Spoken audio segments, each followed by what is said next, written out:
اب آپ جب کعبے کو دیکھ چکے، جب آپ کی نظر کعبے پہ پڑ گئی تو اب آپ کی لبیک بند ہو گئی. عمرہ والوں کی لبیک، کعبے پہ نظر پڑی اب آپ لبیک نہیں پڑیں گے، اب آپ کی لبیک کعبے پہ نظر پڑنے کے بعد ختم ہو گئی. اب تھوڑا سا کعبے کا تعارف. یہ کعبہ چار دیواری کو کعبہ کہتے ہیں. اس کی دیواریں برابر نہیں ہیں، کچھ دیواروں میں فرق ہے. کعبۃ اللہ شریف کم و بیش 8 یا 9 مرتبہ تعمیر کیا گیا ہے. 8 یا اب تک کا کعبہ کم و بیش 8 یا 9 مرتبہ تعمیر کیا گیا ہے. اور کعبہ سب سے پہلے جو تعمیر ہوا ہے اس کو فرشتوں نے تعمیر کیا تھا. سب سے پہلا کعبہ فرشتوں نے تعمیر کیا تھا. پھر طوفان نوح میں اٹھا لیا گیا تو اس کے نشانات رہ گئے تھے. پھر اس کو دوسری مرتبہ حضرت ابراہیم علیہ السلام نے تعمیر کیا. تعمیر ابراہیم یہ دوسری مرتبہ ہے، پہلی مرتبہ نہیں ہے. اور انہوں نے فرشتوں کی بنیاد پر یا حضرت آدم علیہ السلام کے تعمیری نشانات کی بنیاد پر تعمیر کیا. اس کے بعد پھر جو ہے وہ قبیلہ بنو جرہم نے اس کو بعد میں اور اس کے حوالے سے مرمت کی، اس کی تزئین کی. پھر اس کے بعد جو ہے حضرت قریش نے تعمیر کیا حضور علیہ الصلوۃ والتسلیم کے ظاہری دور میں. پھر اس کے بعد جو ہے وہ حضرت عبداللہ ابن زبیر نے تعمیر کیا. پھر اس کے بعد جو حجاج بن یوسف نے تعمیر کیا. اسی طریقے سے تعمیرات ہوتی رہی. اور اب جو کعبۃ اللہ شریف کی تعمیر ہے وہ ایک ترکی بات کے جو بادشاہ ہے یہ ان کی تعمیر ہے. ورنہ کم و بیش کم زیادہ کے معاملات ہوتے رہے، مرمتیں ہوتی رہی. تو یہ کعبۃ اللہ شریف ہے.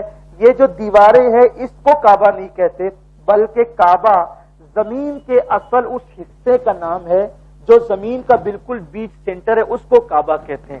یہ دیواریں تو صرف ایک نشان ہے، دیواریں ایک نشان ہے. اسی لیے کعبے کی دیواریں تو چند فٹ کی ہے، لیکن اس کے اوپر بھی لوگ جو نماز پڑھتے تو کعبے کی طرف رک کر کی پڑھتے ہیں. وہاں تو دیوار نہیں ہے لیکن وہ فضا میں نماز پڑھتے ہیں. تو پتا چلا کہ دیواروں کا نام کعبہ نہیں، یہ نشان کعبہ ہے.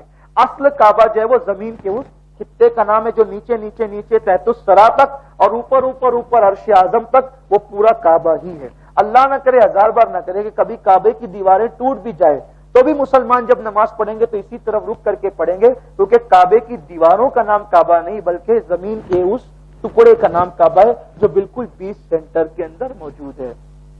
تو یہ کعبۃ اللہ کی 4 دیواریں ہیں.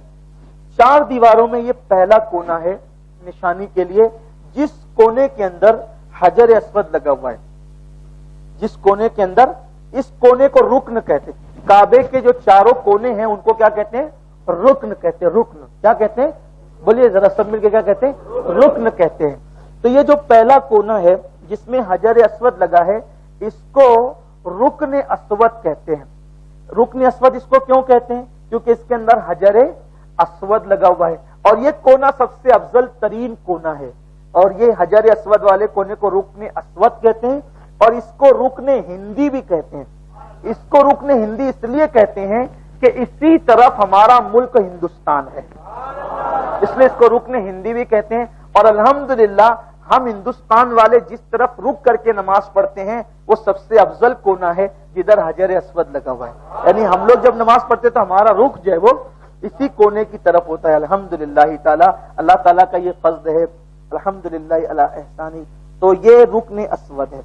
اب یہ رکن اسود جو ہے اس کے جو دائیں طرف ہے، اس کے جو دائیں طرف ہے اس کو رکن عراقی کہتے ہیں.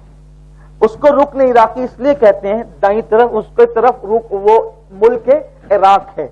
پھر اس کی جو دائیں طرف ہے اس کو رکن شامی کہتے ہیں کیونکہ وہ اس طرف ملک شام ہے.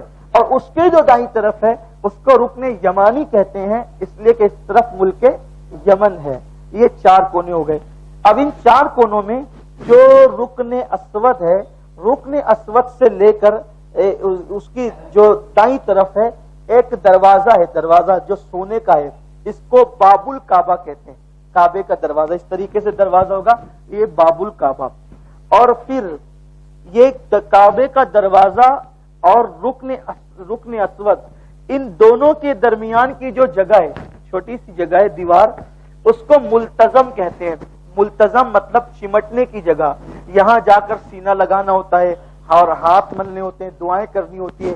آقا علیہ السلام فرماتے ہیں کہ میں جب بھی حرم میں جبریل کو دیکھتا ہوں تو اکثر جبریل کو اس حالت میں دیکھتا ہوں کہ جبریل یہاں سینہ چمٹا کر کہہ رہے ہیں یا واجدو یا ماجدو لا تزل انی نعمتا انعمت علیہ، اے اللہ تو نے جو نعمت مجھے دی ہے وہ مجھ سے کبھی چھیننا مت۔ اکثر جبریل کو میں یہی پاتا ہوں دعا کرتے ہوئے، ملتزم ہے، بہت مبارک جگہ ہے، اس پہ جا کے چمٹنا چاہیے، لیکن جب احرام کی حالت ہو تو اس وقت نہیں چمٹنا چاہیے۔ کیوں؟ اس لیے کہ لوگ یہاں آ کر کے عطر لگا دیتے ہیں، خوشبو لگا دیتے ہیں، ہم احرام میں ہوں گے جا کے چمٹیں گے تو عطر ہمیں لگ جائے گا، تو اگر زیادہ مقدار میں لگے گا تو ہم پر جو ہے وہ کفارہ لازم آ سکتا ہے، اس لیے چمٹنا احرام کی حالت میں نہیں ہے بلکہ دور سے دعا کرنا چاہیے، اور جب احرام نہیں ہو موقع ملے تو یہاں جا کے چمٹنا چاہیے۔ تو یہ ہو گیا ملتزم، یہ ہو گیا باب الکعبہ، کعبے کا دروازہ، یہاں بھی دعائیں مقبول ہوتی ہے۔ کعبے کے بالکل دروازے کے سامنے ایک جو ہے وہ کبا ہے ایسے پیلے رنگ کا، اور اس کبے میں وہ کانچ لگی ہوئی ہے، اور اس میں اندر جو ہے وہ 2 قدم ہے، وہ قدم حضرت ابراہیم علیہ السلام کے قدموں کا نشان ہے، حضرت ابراہیم علیہ السلام کے قدموں کا نشان ہے، اسی لیے اس کو کہتے ہیں مقام ابراہیم، واتخذوا من مقام ابراہیم مصلی، قرآن کی آیت ہے۔ اور جب ہم طواف مکمل کر لیتے ہیں تو مقام ابراہیم کے پیچھے جہاں جگہ ملے 2 رکعت نماز نفل واجب الطواف پڑھنی ہوتی ہے، تو اسی کے پیچھے جہاں جگہ ملے پڑھتے ہیں، تو اس کو مقام ابراہیم کہتے ہیں۔ پھر اس کے بعد محترم حجاج، اب یہ جو رکن عراقی اور رکن شامی ہے، یہ رکن عراقی اور رکن شامی، ان دونوں کے درمیان ایک آدھا چاند، اس کو حتیم کہتے ہیں۔ حتیم کے اندر کی جو جگہ ہے وہ بھی کعبے کا حصہ ہے، جو حتیم کے اندر جاتا ہے گویا کہ وہ کعبے کے اندر ہی جاتا ہے۔ تو یہ حتیم کا اندر کا حصہ، یہ حتیم کیوں ہے؟ حتیم کیوں ہے؟ اس کی وجہ یہ ہے، حتیم کی وجہ یہ بتائی جاتی ہے کہ جب حضور علیہ الصلوۃ والتسلیم کے ظاہری دور میں قریش نے دیکھا کہ کعبۃ اللہ کی دیواریں کمزور ہو گئی ہے، تو اس وقت ان لوگوں نے کعبہ بنانے کا پلان کیا، لیکن چونکہ ان میں اکثر لوگ مشرک تھے اور وہ اکثر حضرت ابراہیم علیہ السلام کی اولاد میں سے تھے، تو مشرک شرک میں ڈوب گئے تھے اکثر لوگ، لیکن ان کے اندر اتنا خیال تھا کہ ہمارے باپ کے ہاتھ کا بنایا ہوا جو کعبہ ہے نبی نے بنایا نا، اللہ کے پیغمبر نے بنایا ہے، تو وہ یہ چاہتے تھے کہ اس کو توڑے کیسے، پہلے وہ توڑنے کی ہمت نہیں کرتے تھے، پھر بہرحال انہوں نے سوچا چلو شہید کر کے، اچھی نیت ہے بنانا چاہیے، پھر انہوں نے میٹنگ کی، اور میٹنگ کر کے انہوں نے یہ فیصلہ کیا کہ ہم جو کعبہ بنائیں گے اس میں صرف پیور حلال کی رقم لگائیں گے، حرام پیسے سے کعبہ نہیں بنائیں گے۔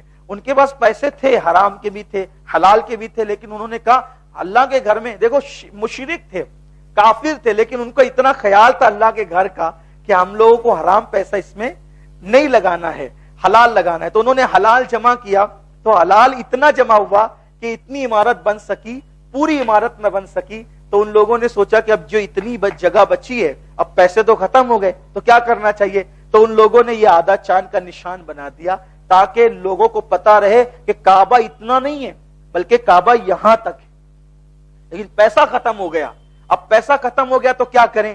تو اتنا نشان بنا دیا کہ بھئی یہ اتنا نشان ہے، یہ بھی کعبے کا حصہ ہے، تو لوگ جو طواف کریں گے اس سے باہر کریں گے، اندر سے جائیں گے تو طواف نہیں ہوگا۔ کیوں نہیں ہوگا؟ کیونکہ یہ بھی کعبے کا حصہ ہے، پیسے نہیں تھے اس لیے یہ جگہ چھوڑ دی گئی۔ آج تو پیسے ہے، سعودی چاہے تو سونے کا کعبہ بنا سکتی ہے نا، لیکن پھر یہ کیوں ہے؟ یہ حضور علیہ السلام کا کرم ہے۔ حضور علیہ السلام، حضور جانتے تھے کہ ایک وقت ایسا آئے گا، مالدار لوگ، بادشاہ لوگ، اور جو ہے وہ سورس والے لوگ، جن کے سورسز ہوں گے، وہ کعبے کا دروازہ کھلوا کے کعبے کے اندر جا سکیں گے، لیکن میرا عام امتی اندر جانے کی ہمت نہیں کرے گا۔ تو حضور علیہ السلام نے یہ پیسے ہونے کے بعد بھی اس کو قائم رکھا۔ کیوں؟ اس لیے کہ کوئی غریب آ کر بھی حتیم کے اندر آ کر کعبے کے اندر عبادت کرنے کا شرف حاصل کر سکے۔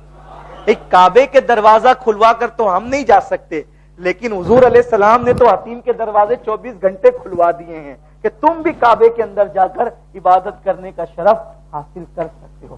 تو جو اس کے اندر گیا وہی کعبے میں نہیں گئے، بلکہ جو اس کے اندر آیا وہ بھی کعبۃ اللہ شریف کے اندر آ گیا۔ الحمدللہ، دیکھیے کتنی بڑی سعادت ہے حاجی صاحبان، کتنی بڑی سعادت اس کعبے تو دیکھنے کو لوگ ترستے ہیں، آپ کو اس کعبے کے اندر جانے کا شرف اللہ عطا فرمائے گا۔ یعنی آپ مقدر کے سکندر، اسی لیے وہاں جو ہے وہ جائیے تو بدل کر آئیے، تبدیل ہو کر آئیے، کیونکہ اللہ نے آپ کو اپنے گھر کے اندر بھی آنے کا شرف عطا کیا۔ تو یہ حتیم سمجھ گیا آپ، حتیم یہ اس کے اندر جا کے کبھی نماز پڑھیے گا، دعائیں کیجیے گا، بہت شرف ملتا ہے، بڑی برکتیں نصیب ہوتی ہے۔ پھر حتیم کے اندر یہ ایک ایسا پرنالہ بنا ہوا ہے، اس کو سونے کا ہے، یہ جب بارش ہوتی ہے تو حتیم کے اندر پانی اسی پرنالے سے نچھاور ہوتا ہے اور آتا ہے، اس کو میزاب رحمت کہتے ہیں۔ حدیث میں آتا ہے کہ میزاب رحمت کے نیچے جو دعا کی جاتی ہے اللہ تعالیٰ اس کو قبول فرماتا ہے۔ یہ ہو گیا کعبے کا مختصر سا تعارف۔ پھر اس کے بعد جو یہ اس کے پیچھے کا حصہ ہے، یعنی رکن شامی اور رکن یمانی کی جو دیوار ہے اس کو مستجار کہتے ہیں، اور پھر رکن یمانی اور رکن اسود کے درمیان کی جو جگہ ہے اس کو مستجاب کہتے ہیں۔ مستجاب اس کو اس لیے کہتے ہیں کہ وہاں 70,000 فرشتے ہر وقت موجود ہوتے ہیں، دعا کرنے والوں کی دعاؤں پر آمین کہتے ہیں۔ یہ کعبۃ اللہ شریف کا تعارف۔